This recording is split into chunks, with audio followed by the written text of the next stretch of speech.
It's no secret that Mina the Hollow is a masterpiece, anyone can tell you that. So I was thinking, instead of saying the obvious with a review of the game, why not talk about an aspect that I particularly enjoyed the most from this title, that being its incredible lineup of boss fights. Most of them are amazing, and with the game still being relatively new, it'd be interesting to hear what other fans think of this list. So today, let's rank each and every one of them, starting from worst to best. Of course, as you would expect, there will be spoilers in this video, and with all that being said, there's a lot to get through, so let's jump right into things. Kicking things off at number 27 is the Nethercracker, and it's only uphill from here. As a tutorial boss, this scripted sequence does well at teaching the player early on how important boring will be as a mechanic in this game when it comes to the combat with the way it swipes around with obvious attack patterns. What better way to kickstart this list than with the first boss of the game? You can actually win this encounter, however with one attempt it's extremely likely that you won't. One excellent little small detail about this boss fight is that it actually serves as a bit of foreshadowing to the game's narrative, which we'll be seeing later on in this video. Number 26, Dugin. Alright, what am I even supposed to say about this boss? The actual fight itself comes mainly from these two dumb kids missing the rabbit and hitting the player. The actual boss is something a bit more light-hearted and humorous, which I'll admit is a bit of fresh air, especially with how dark this game can be with some of its NPCs. At the very least, I can appreciate the comedic value here, but it's not like this was going to be a top 10 pick or anything. This boss is optional for a reason. I guess this fight's only real fatal flaw is that if you somehow manage to fail this admittedly easy encounter, the rabbit will randomly appear somewhere else on the map, which is a bit frustrating. Number 25, Maxer. This guy kind of reminds me of Junior Trooper from Paper Mario 64, the wannabe hero type. I was surprised to find out that this fight is actually optional. If you want to, you can just walk straight past him. I'll admit it though, I don't really enjoy this battle all that much. Maxie's attacks are kind of obnoxious, especially the whip, since he can just leave it lingering on the ground, which makes the move hard to predict. There's an oversight I hate about some of the bosses in this game, and it's that if you accidentally move off screen for even a moment, the boss regains all of its health back. This happened to me a few times during my playthrough, which led to some frustration since even knockback can cause this. But outside of that, this fight is fairly standard stuff. Maxie's hitbox is understandably very small, with him also being a mouse, so whiffing attacks can happen a lot against him. As a character, Maxie is an excellent example to the player that maybe the NPCs of this game's world aren't really worth saving, since the majority of them are just awful people, which complements some of the more darker themes this story is going for. Number 24, the Luminox. Astral Ori is a fairly difficult area in this game. To even be able to enter it, you need to have already visited other areas first, which explains why it's so challenging. This is by all means the definition of a gimmick fight. The Luminox at random will open their hoods whenever they're about to attack, which is the only time they're vulnerable. If they manage to reach the end of this arena, then they'll destroy it, forcing the player to start again. This fight can easily get crowded. I found that the trick is, rather than focusing on a specific line, it's better to attack whichever one is out first, prioritizing the ones that make a mad dash for the other side. If they turn gold, then that's the perfect one to hit, since it'll create a shockwave hitting the other Luminox. This is of course easier said than done, since the Astral Aura already loves throwing a ton of projectiles on screen, and this fight is really no different. With this game's infuriating knockback, it's not hard to miss an opening. I can't say that I particularly like this fight, since it kind of feels random waiting for an opening, and it can easily become a visual mess, which is why it's pretty low on its list compared to the other late game bosses. Number 23, Fallacian. This optional encounter feels a bit clunky to fight. I can't really tell if it's designed around using a fishing rod to hit its weak point, or if you're just supposed to wait patiently for Fallacian to come closer. It looks like this fight was somewhat inspired by Octagon from Oracle of Ages. However, where that fight excels is how you can swim underwater to hit the boss, whereas here you're kinda just stuck waiting for it to move closer. I do highly recommend using the gun weapon for this one, since it can land hits from a distance. And sure, the fishing rod can technically hit the boss, but man, this thing is so hard to aim and use quick enough to where you'll likely get hit during the long animation it takes to actually use it. Or worse off, have the boss move before you can even land one hit on it. I also have to give Fallacian bonus points for sucking, since the item that you get for going out of your way and collecting all the fish alongside beating this tough boss fight is a slightly better fishing rod. You know, the very item that you've already used to catch every fish in the game, making it pretty useless at this point. As an optional boss encounter, I'd say that Fallacian is one better left avoided. It's not worth going out of your way for. The boss fight at number 22 is Midden, get it? Because he's a hidden optional encounter. Anyway, this fight requires the player to sacrifice 2 healing vials before even attempting this bout. I'm not sure what creature Maiden is even supposed to be, but after confusing his own stench for Mina's, he starts attacking the player. This guy has a decent bit of HP, especially when going into this fight early on during a playthrough. But outside of that, Maiden doesn't really impose much of a threat at all. He is pretty slow, but manages to control a lot of space with his flies. I doubt any player will run into issues with this boss fight, with the only real slip up here being how at low health, Maiden will unleash a ton of flies that can easily throw players off guard. But the trinket you get for beating this boss makes it worth going for early on, having flight attacking enemies passive lair, which can really help new players. Number 21, Mirren. She's a bit like if you took the spectral enemies and just made one of them their own boss fight. She's sorta just hanging out in a random room and will want to fight the player after being offered help from Mina. There's just not a whole lot to say here. Mirren can clone herself and shoot projectiles, and that's really just about it. You'll also have to tango with this game's devilish ice physics, but outside of that, this optional encounter is fairly straightforward and nothing more than that. Number 20, Fawn 3, easily the worst of the Fawn encounters. I love this guy, and the set piece of him catching the player off guard at the center of Osix or Deformed is a memorable part of this game's narrative, but the actual fight has a few issues. Having this battle take place in town is cool in theory, but every building's collision and loading zone is still active, meaning if you accidentally touch or get knocked into them, they'll trigger, which puts Fawn back at full health, similar to how it was with Max's fight. The town itself can also be frustrating since its buildings and geometry can visually block Fawn's attacks, which means that sometimes you'll get hit by an attack that you couldn't possibly see coming, like with his new tongue hookshot looking move. Fawn can also fly off camera and jump back in, hitting you off screen, which needless to say feels incredibly cheap to get attacked by. I like the concept for this boss, it's just that the execution has problems. Maybe if they moved the player to a more focused locked area, some of its issues would be solved, but as it is, I can't really put this battle any higher on this list. Number 19, Armand. At first I thought, damn, this boss is tanky, you deal barely any damage when hitting the guy, not to mention he hits pretty hard. But the trick here is to borrow the magma underneath him, which will quickly finish things off. It goes from being what would be the hardest fight into one of the easiest, which I guess is the very definition of a gimmick boss. It's a shame we don't get to know this character better since he seems pretty interesting. But I mean, this is not a great fight, but it's also not bad all things considered. 18, Wonder Willis, another optional encounter. After assembling this ragtag band, Willis the bar owner will jump on stage attempting to get in the way of their concert for some reason. It's not really explained, but you sort of just have a boss battle here. Alright, I guess. Willis as a character really looks like he'd fit in as a Deltarune NPC, the man just wants attention. What's different here is how you can't actually deal damage to him unless he's thrown off stage. A shark fighting with a swordfish? Now that's not a combination you see every day. This boss is charming and silly, but the fight itself goes by a bit too quick, so that's why it's going in the lower half of this list. But it does deserve points for having a lot of personality.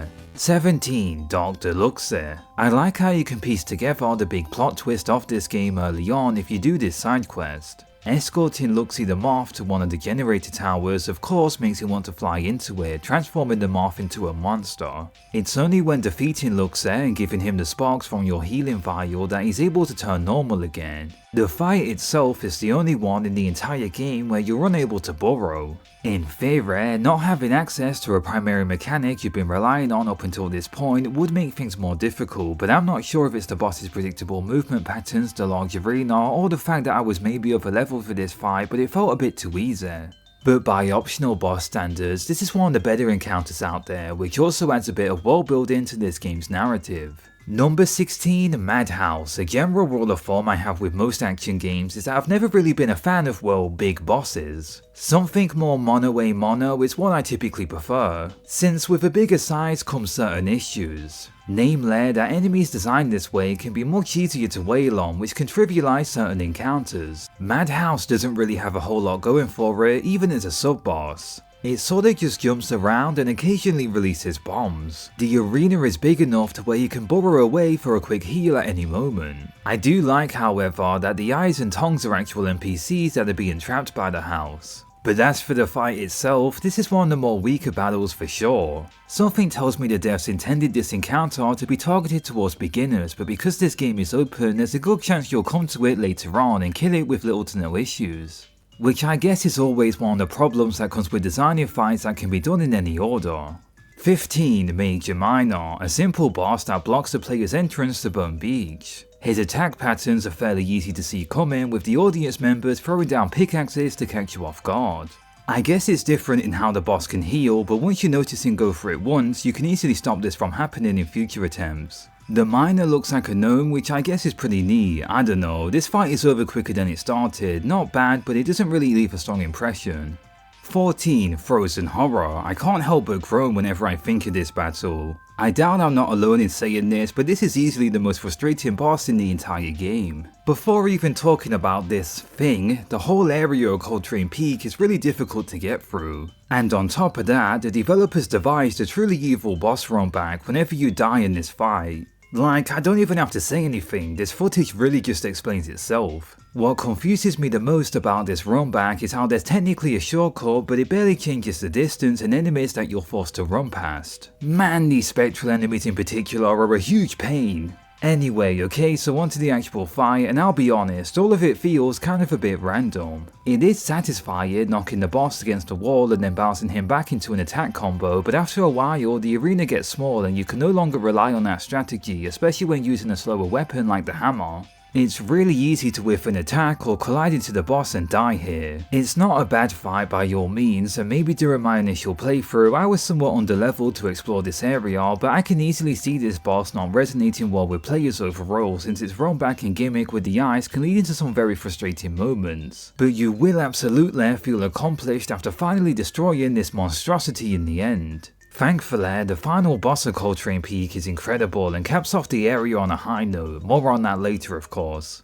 At number 13 is Thorn 1, the first skill check in Mina the Hollower. Thorn's attacks are very calculated, with most of his strings leaving him open, but get too greedy with your attacks and you'll be punished for it. The arena here is also fairly generous. At any moment the player can burrow away and heal up. At low health, all Thorn really does is speed up his attacks. This fight does well in teaching the player the importance of burrowing as a central mechanic, with the battle not being too difficult, but it also introduces the best character in the story, Thorn. I know this video isn't analysing the game's story, but he's easily my favourite character, with his warnings here making a lot of sense once you start to understand the bigger picture as to what's going on in the narrative with the tower generators and especially with Lionel.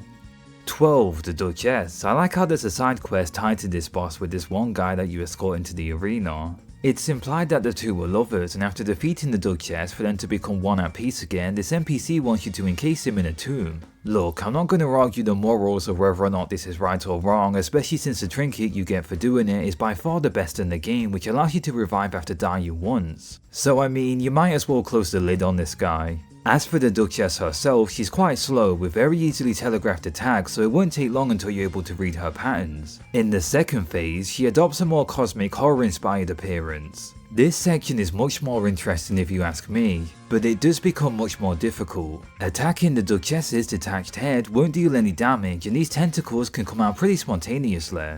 It's a solid fight, which feels like a natural increase in the game's overall difficulty if you started off by exploring Queensberry Crypt. Despite this title being non-linear, this boss alongside the trinket you get for beating it really does feel like the developers wanted the player to visit this area first. Overall, this is just a fun fight that caps off the location nicely. Number 11, Mock Moon. Get it because it's a moon that's been watching you from the skies, mocking the player whenever they trip up on their journey to it. I like how there's a bit of build up to this boss fight. The moon's hitbox is pretty big, making attacking it fairly easy. But that also goes both ways since the arena it's in is fairly cramped, and the way it bounces around doesn't help things either. At low health is where this fight gets interesting. This is since things get dark and the boss will start shooting fire everywhere. It's not particularly tough to get through, but chances are it will catch a few players off guard that are not expecting it. On another note, I do like the Mock Moon's design, especially since it's a bit of a homage to a certain other moon from a series this game took a lot of inspiration from. Number 10, Nox's Beast, the final encounter of Nox Bayo, and it's a pretty creative one. You'd think this one size would be a bit much, but the arena actually makes up for this. I like how the beast turns into a sea creature and even appears earlier on in this stage. This fight can also be used to the player's advantage if they're wise enough, like how you can position yourself just right to heal during its suction move. This fight is definitely at its hardest when the beast is in the water, since getting an attack in can be tough and its command grab has a pretty big hitbox. Overall, this is a solid fight, but it won't be going any higher on this list since its run back can be pretty tedious. The boss is definitely a step up from Thalassian for sure, but it still has a few issues, which is why it's barely scratching the top 10 spot of this list. 9. Fergus the Faithful, servant of Baron Lionel. He transforms into some Cerberus looking monstrosity with 4 heads, and there's only one goal here: to destroy them all. This battle starts off simple with you having to take out each one, but once less are alive he gets much harder to actually hit. Fergus's long neck attack is also fairly tough to predict since it comes out pretty quickly. On top of that, there's also his melee swipe to look out for, making both long distance and close quarters combat a decent challenge here. I can't say that I feel any emotions towards the character of Fergus in particular, especially because you barely see him in the game, but taking out anyone that sides with Lionel is satisfying, especially at this point in the story. Trust me, we'll be getting to this guy eventually. Number 8, Evra, the hardest of the optional bosses and easily the best. There's actually a bit of story to Evra. She talks about her dad Godfrey, whose grave she tends to. Mina also seems to know who she is, but outside of that, the audience is kinda left in the dark on Evra's origins and backstory, as well as what's going on in this hidden grave area. I can see this subplot getting more fleshed out in DLC or something. The fight's also pretty interesting, with the main hazard being all these skeletons Evra and her dad can summon. The challenge really comes from balancing how much is going off on screen, not to mention there are also these projectiles that linger, and Evra will also charge at you if you get too close to her. It's surprisingly fun trying to control all the chaos that's going off, and relying on the right trinket and sidearm can help immensely on cutting through all these reinforcements. If anything, I feel kinda bad taking out this boss, especially with her subtle defeat animation. I just wish we knew more when it comes to what's going on here, since we don't really know who Evri and Godfrey actually are. 7. The Carving Man. You really can't go wrong with an autumn Halloween styled area and boss. The Carving Man is an unusual entity. He's given some exposition before you even enter Septemberg.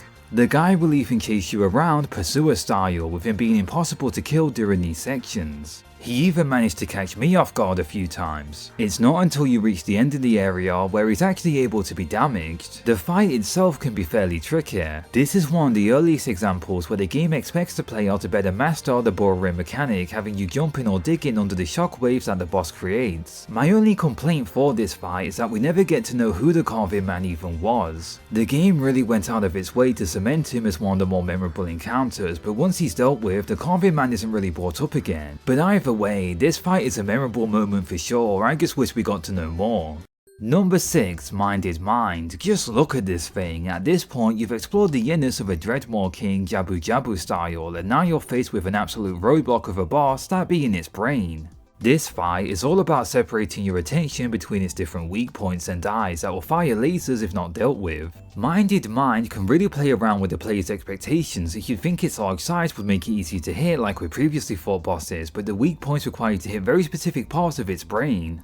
Not to mention that at low health, the weak points will move around, making the fight even more challenging. The gun weapon is excellent here, by the way, since you can shorten some of the distance by being able to shoot the targets from further away. I can see this boss upsetting some players, but personally I think it's great. Sure, it's hectic and feels like a bit of a mess, but where it shines is how its difficulty feels fair and balanced for this point in the late game. 5. Radiant Lionel. Dude, this guy looks like a Final Fantasy villain, and he's even using the same Kraken monster parts that he sent to attack Mina at the beginning of the game. This fight really is pure spectacle. It's still a bit of a challenge, but in more of a scripted kind of way. You can gain momentum off the rope and even plunge into these creatures to deal some really good damage. But the reason this fight isn't going at the top of this list, however, is that this tower section can feel pretty unnatural to what the player's used to at this point in the game. It falls under the gimmick fight category for sure. Plus, I just can't stand his plasma projectiles. They feel really cheap to get hit by.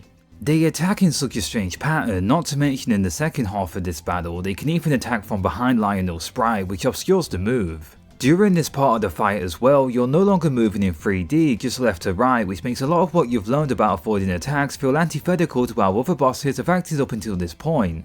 Thorn sweeping in to save the day is still a great moment though, and to cap off the journey, this fight does well with delivering Lionel's defeat. It feels great finally being able to take this guy down. It's just that on a gameplay level, this battle doesn't have as much substance as other fights in this game, which is what's holding it back from being higher on this list. Number 4, Thorn Phase 2, easily my favourite out of the Thorn encounters. poor guy was only trying to stop Mina from making a big mistake. This fight is similar to his first encounter, however now he flies about, requiring the player to sometimes jump in order to land a hit on him. There's also these projectiles he can track you out with, not to mention the mountain you fight on adds its own layer of chaos into the mix with how easy it is to fall off as it gets smaller and smaller.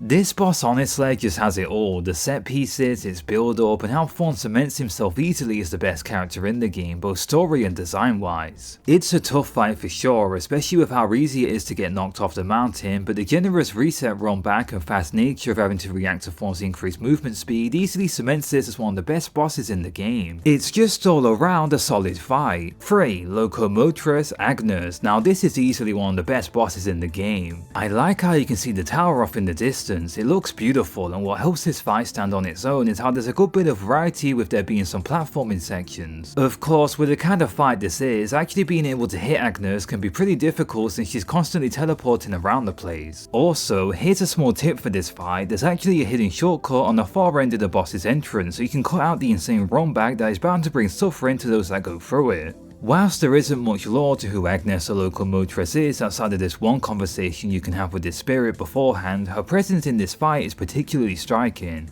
I'm guessing at some point before this battle, she accidentally made contact with the spark generator towers, which is why she became this way. And I guess that would also explain why the trains were out of service at the start of this game, it's just a small theory of mine. Of course, by far, the high point of this fight is its final phase, where she creates this scrapped up mech. Surprisingly enough, this section is a bit more easier in my opinion, since if you're confident with the jumping at this point in the game, you can easily bore over the pits that she creates. Not to mention, her hitbox is way more bigger in this phase, really allowing the player to lay the smackdown on her. This boss is genuinely incredible stuff, I don't really have any complaints with this one. 2. Baron Lionel. Here it is, the one and only. Ever since the start of this game, I've wanted to give this guy a big punch in the face. Even more so after that Chrono Trigger inspired courtroom sequence. The man moves around like he's in Street Fighter, even being able to block the player's attacks. The big gimmick here is how Lionel is able to flip the ground temporarily, making borrowing impossible. As to be expected, he's got a lot of health, and halfway through this battle he'll go primal mode, running around on all fours. It's a beautiful chaotic mess as you fight above the streets of Ossex. This fight really feels like a climax, and it's honestly fantastic. Sure, it's difficult, but when you think about how hard Lionel had this coming, especially after double-crossing Thorn and corrupting all the dumb citizens with his lies, it really does feel like no one else can stop this lion other than Mina, a literal mouse. This is David vs Goliath. And taking the number 1 spot of this list, what I believe is the best boss fight in Mina the Horror, it's gotta be the Congealed. Where do I even begin here? After finally making your way through the twisted platforming challenges of the Astral Aura, what you're rewarded with is a brutal fight that puts your skills in Mina the Hollow to the true test. The Congealed, as you'd expect of a demonic beast, is very spontaneous, often attacking quickly and can command a ton of space with its AoE moves. The fun of this encounter really does come from the fast paced back and forth you have with this boss. Time your burrowing just right and you can dodge it from the front whilst attacking it at the back. Also, when the Congealed brings out its extra pair of arms, it really does look like an amygdala from Bloodborne. Its design is quite simply cool. Not to mention there's a phase 2 introducing more projectiles and granting itself the ability to duplicate. It's a solid roadblock that's bound to trip up many players on their journey. But the true reason this fight one-ups the finale for me is just how perfectly it molds together with the unique boring focused combat of Mina the Hollower. The final fight just didn't feel that way for me personally, which is why I'm confident in saying that this boss is the best in the game. And that does it for my list ranking all the bosses in Mina the Hollower. Once again, feel free to let me know what you thought about these bosses and maybe even this video. Take care, thanks for watching, and I hope you have a nice rest of your day.